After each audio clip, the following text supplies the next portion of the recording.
Okay, so na-launch na guys ng Tecno yung pinakabago nilang Camon 30 series at yung pag-uusapan natin ngayon na itong Camon 30 Pro 5G.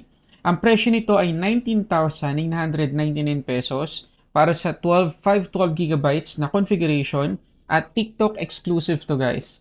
So, nandiyan yung link sa description box sa baba kung sakaling gusto nyo itong bilhin. At meron tong collaboration guys sa DJI Osmo Mobile SE. So, tatry din natin yung gimbal na ito mamaya. Kakabit natin yung ating Tecno Camon 30 Pro 5G dito at makikita yung difference pagdating sa pag-vlog kapag naglalakad tayo tapos mag-video recording tayo. So, ganito guys yung box with the Osmo Mobile SE. So, again, nalagay ko yung link dyan sa description box sa baba for more details. Okay, so ito guys yung box nitong Tecno Camon 30 Pro 5G. So, napaka-typical naman. Ganito na yung nakasanayan natin talagang box ng mga Camon series nila.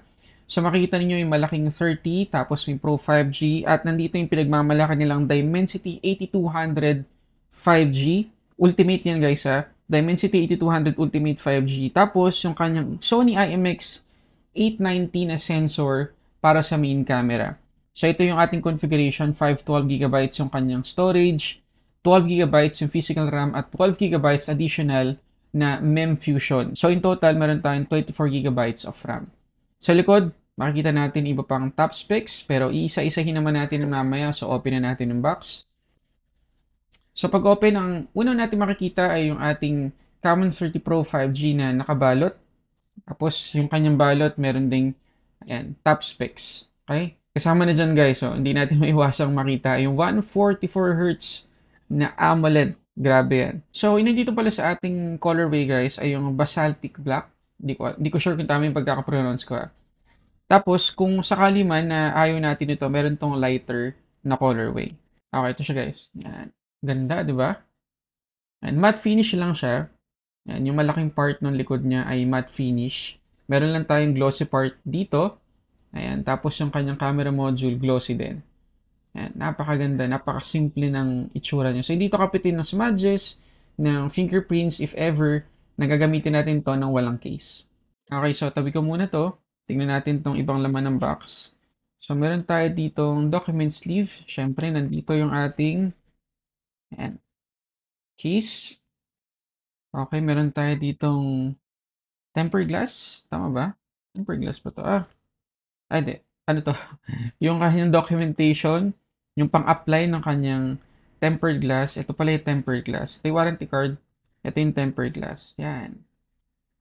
Nice, diba? Tapos, andito yung ating case. Check natin. So, hard case to guys. Hindi siya jelly case. Ganda oh. Ganda. Ayan oh. Balot naman siya.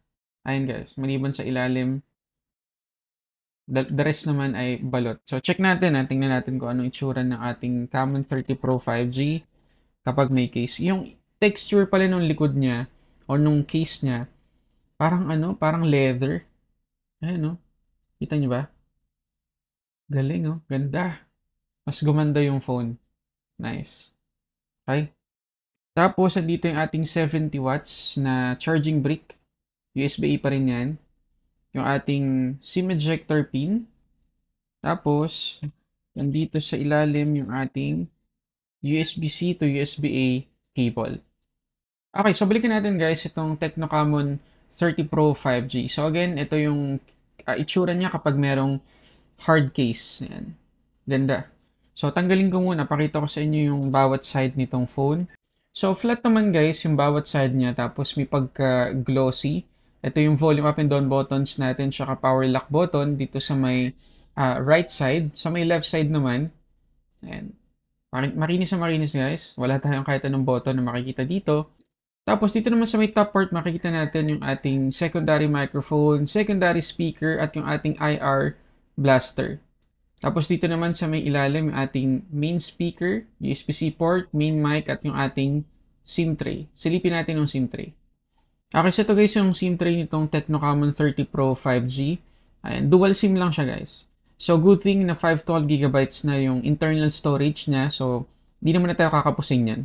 Tapos dito guys sa harap, syempre makikita natin ang ating punch hole, selfie camera. Tapos yung bezels niya, pantay naman, proportion naman guys. Ayan. At napakanipis talaga. Napakaganda ng phone na 'to. At tapos siyempre dun sa likod makikita natin yung ating camera module. Tapos guys, yung nakikita niyong pula na yan dito sa taas ng kanyang LED flash ay breathing light. Okay, pwede nating enable yan kapag nagtitake tayo ng video recording. Pwedeng umilaw-ilaw yan, indication na nagtitake tayo ng video. So, makakatulong din yan. At munti ko na makalimutan guys, ito palang Tecno Camon 30 Pro 5G ay meron ng pre-installed na screen protector. So hindi natin agad-agad kailangang install yung kasamang tempered glass sa loob ng box. Ayun, pagdating guys sa haptic feedback, itong Camon 30 Pro 5G, lalo na kung magta-type tayo sa kanyang keyboard, maganda guys. Maganda yung feels niya. Hindi siya mukhang cheap. Hindi ganun yung feels niya. At I suggest gamitin nyo. Mas maganda siya. Mas mawi-feel nyo yung bawat pindot sa keyboard.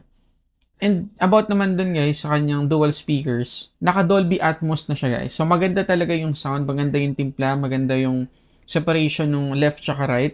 Hindi naman sobrang lakas ng max volume niya, pero hindi rin naman ako nabitin.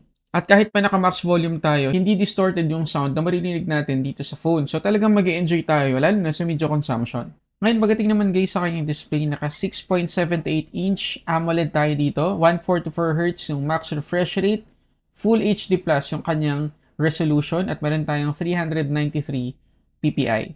Well, hindi din i-clear ng Tecno kung ilan yung peak brightness nitong Camon 30 Pro 5G, pero tinesting ko naman siya sa labas. Okay naman. Hindi sobrang liwanag pero hindi rin naman ako nabitin sa max brightness niya. And kapag tinignan natin guys sa settings, banda tayo sa settings ng kanyang display, meron tayo ditong high brightness mode. So kung i-enable natin yan, mas liliwanag pa siya or mas magiging bright pa yung display natin kapag outdoors. Tapos ang maganda pa rito guys, para dun sa mga nagpaplanong manood ng movies dito or mag-stream ng movies, TV series, meron tong Widevine Security Level 1. So kahit sa Netflix, Full HD yung ating max playback resolution.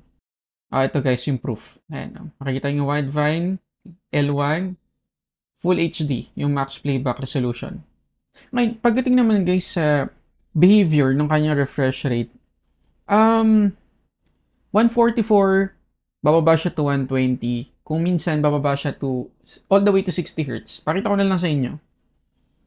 Okay, so makita nyo dyan sa taas. Ayan, no? Naka-ano tayo ngayon, naka-auto switch tayo. Pakita ko sa inyo, 144, diba? So, display settings, tapos screen refresh rate. Ayan, makikita nyo. Meron tayong 144, 120, 60, tsaka auto. So, naka-auto tayo ngayon. Kita nyo, bababa siya to 60. Pero kung minsan, ayan o, 120 Hz lang yung ano niya, pagbaba niya. Pero minsan 60. Pero ang importante dyan, bumababa. Okay, so nakakatipid tayo sa battery. Lalo na kung magbabrowse lang tayo sa internet. Ayan, try natin Try nating mag-browse. Halimbawa, Antutu. Ayan, naka 60 lang siya. So makakatipid tayo, diba? Pagbalik natin, 144 ulit. Tapos ang maganda dito guys, pwede pa nating timplahin yung kulay niya, yung kulay ng kanyang display. Meron tayong dalawang preset, bright colored or original color. Pwede rin nating i-adjust yung kanyang color temperature. So may liberty naman tayo. Okay, so dito tayo guys sa kanyang performance. Naka iOS 14 na tayo dito out of the box on top of Android 14.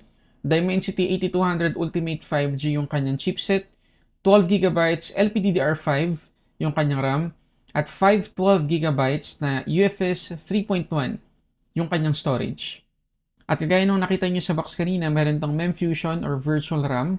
Pwede tayong mamili between 12, 9, or 6.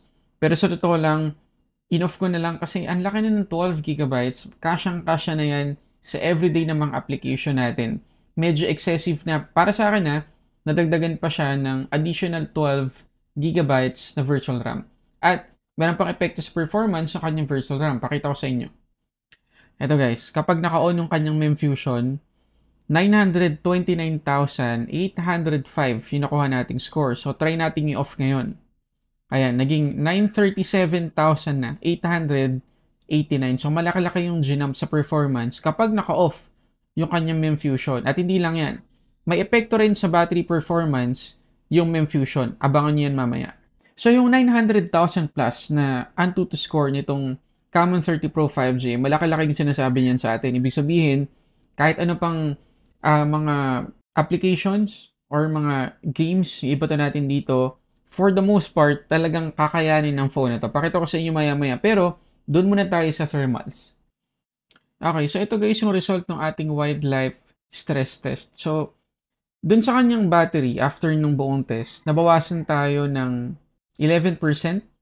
Tapos, yung kanyang temperature from 32, nadagdagan ng 17 degrees, naging 49 degrees. Maganda yung starting natin na temperature kasi 32. Pero hindi ko in-expect na hahabot siya ng alarming na 49 degrees. So, hinihini lang tayo guys ha. Itong phone na to, mabilis siya, performer talaga, pero reminder lang guys na hindi pa rin to gaming phone. So, hinihini lang tayo sa paggamit dito kasi pwede talaga siyang mag-generate ng alarming heat. Pero kung mga everyday applications lang naman, kagaya ng mga social media applications, manonood tayo ng movies, ng videos dito, walang problema. Hindi natin ma-experience yung ganong kainit. Pero kung magkapatakbo tayo ng mabigat na game or application, yun, possible talaga. Pero itest rin natin siya sa gaming. So unang-una makita nyo dito sa Asphalt 9, guys, na-generate niya lahat ng graphics. Napaka-smooth din ng performance. Naka-high settings tayo niya, sagad-sagad. Pero again, sinabi ko, lahat na-generate niya. Wala tayong frame drops, wala tayong lag or whatsoever. Makikita nyo rin dito sa Arc Survival na yung setting natin, sagad-sagad din. Naka-epic tayo, tapos yung resolution natin, sagad din. Pero makikita niyo yung performance, kayang-kaya nitong Tecno Camon 30 Pro 5G. Wala din tayong na-encounter na kahit anong problema. At lastly, dito sa SpongeBob Cosmic Shake, makikita nyo din na sagad din yung ating graphic settings and again, na kaya ng phone na to. Pero yun nga lang, after kong itest siya ng siguro mga 15 minutes lang yun na gameplay, ayun, nakafeel na talaga ako ng init. So again, ingat-ingat lang din tayo sa paggamit sa phone na to kapag mag-games tayo. At siguro, ma-improve pa ng Tecno yung side na yan ng phone na to. Pero kagaya din na sinabi ko kanina, walang problema kung mga typical applications lang or everyday applications, papatakbuhin natin dito. Okay, so dito naman tayo sa isa sa pinaka-highlight ng phone na to, yung kanyang camera performance. So meron tayong 50 megapixels na merong 1/1.56 inch na sensor, Sony IMX890 yan, at meron tong OIS. Tapos meron pa tong 50 megapixels na ultra-wide camera at 2 megapixels na depth sensor. Yung kanyang selfie camera naman, 50 megapixels. Okay, so pakita ko lang muna guys, yung sinasabi ko kaninang breathing light dun sa likod. So ang gawin nyo lang, punta lang kayo sa settings. Yan, indicator light. Make sure nyo lang na naka-enable yan. So the time na mag-record tayo ng video, ang mangyayari, ayan siya. And so if ever na meron kayong kinukuhanan na subject, tao, ganyan, alam nila na nagre-record na. So ngayon naman, tingnan natin ang mga sample photos at videos kuha dito sa phone na to. Plus, pakita ko na rin sa inyo yung difference ng video recording habang naglalakad kapag walang DJI Osmo Mobile SE at yung meron.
Okay, so dito tayo guys sa last aspect ng phone na to, yung kanyang battery performance. So meron tayo ditong 5,000 mAh na capacity at capable sa 70 watts na charging speed. Okay, so dalawang test guys yung ginawa ko para magka-idea kayo kung ano yung magiging effect dito sa phone kapag naka-on yung Memfusion at naka-off. So reminder lang, yung dalawang test na ginawa ko, same lang yung settings niya, 50% brightness at naka-auto switch yung ating screen refresh rate. Pakita ko sa inyo. Okay, so ito guys, yung kanyang SOT kapag naka-on yung Memfusion. Almost 10 hours lang. Di pa nga umabot 9 hours 47 minutes lang. Pero tingnan nyo yung improvement kapag in-off ko yung Memfusion. Ito na guys, 11 hours and 25 minutes. Kita nyo, ang laki ng difference na ba? So again, naka-auto switch tayo niyan. So most of the time, habang ginagawa itong test na to, naka 144 Hz siya na refresh rate. At bakit pa matitipid natin? Kasi meron pa naman tayong option na 120 Hz. Kung gusto natin yun lang talaga, yung maabot niyang screen refresh rate, pwede yun. Makakatipid pa tayo. Okay, so for 19,999 pesos para sa 512 gigabytes, sa tingin niyo ba sulit itong phone na to? Comment kayo dyan sa baba. Ngayon, kung ikaw yung user na ang hinahanap sa isang phone ay magandang display, mabilis na charging speed, tapos magandang camera performance at magandang performance overall, soksa ito. Tapos ang laki na rin ng RAM tsaka storage niya, kaya matagal-tagal mo magagamit talaga itong phone na to. Pero gusto ko marinig yung comment ninyo tungkol sa phone na to. Lagay nyo lang dyan sa baba. At kung meron pa kayong tanong, lagay nyo na rin dyan sa baba. Maraming salamat sa panonood guys. Para sa samot sa ating unboxing reviews, this is Sulit Tech Reviews.